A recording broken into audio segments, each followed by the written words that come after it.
Hey guys, happy Sunday. I'm just about done with another post, and this time I'll be talking about FactSet. So, what I want to do today is just to quickly give you guys a background on this company and just walk you guys through the technical analysis and some valuation trends on the stock. So, FactSet is a leading provider of financial and analytics for global investment professionals. And if you guys are ever on Twitter looking at stocks, you're gonna run into posts like these from Ryan and his team at Carson Research, and they do a great job of putting together these tables, talking about how the market has performed in the past based on certain events. So here on this table, they're talking about how the S&P 500 has performed during and after government shutdowns. And you can see on the bottom left here, this data package was put together using FactSet.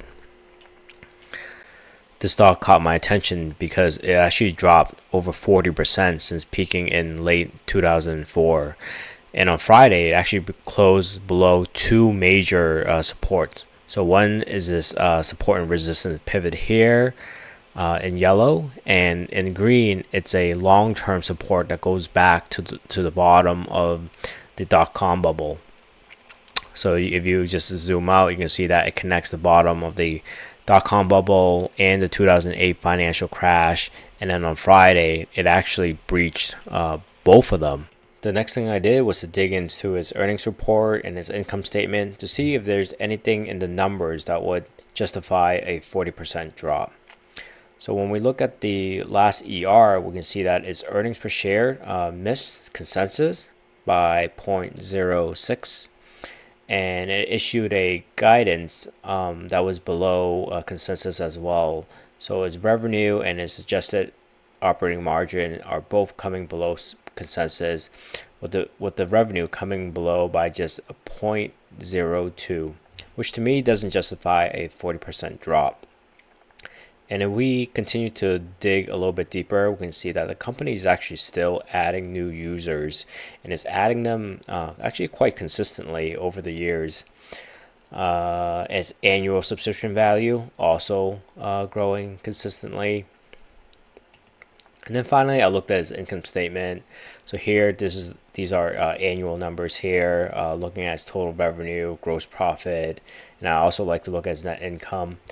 And you can see that its total revenue is growing consistently each year, and it still continues to grow. Gross profit is about half of its total revenue, which is nice. So gross profit through the years consistently growing. And finally, its net income also consistently growing. So there's nothing here in the numbers that explains why the stock has dropped so much, over 40%, given that it's growing its user base, its total revenue and its net income both are growing. And then we look at its valuation trends over the long run, over its history, we can see that the market has typically assigned it a 26x, and right now it's just trading at 17x, suggesting that it's trading at a very steep value. And the last time that it was trading this low was back in 2008. You can see here. So the company is trading at a very, very steep discount.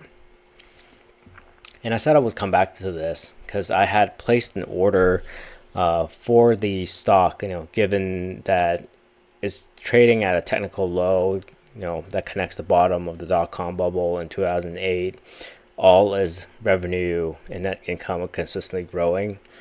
What made me hesitate was this comment from Howard, who is this CEO at StockTwits, and he said, "The market is telling you this old beast is getting disrupted.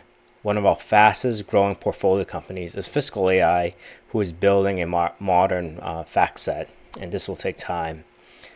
And I didn't know that Fiscal was owned by Howard and his hedge fund. So because you can see here this data here when I'm looking at its total clients, you can see that this data set here is provided by Fiscal AI.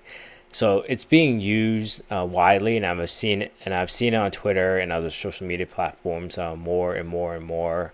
So it's definitely growing. I see that. But if I'm looking at just the numbers coming out of FactSet itself, looking at its user base and how the revenue and income is consistently growing, there's nothing there that tells me that if that warrants this 40% drop.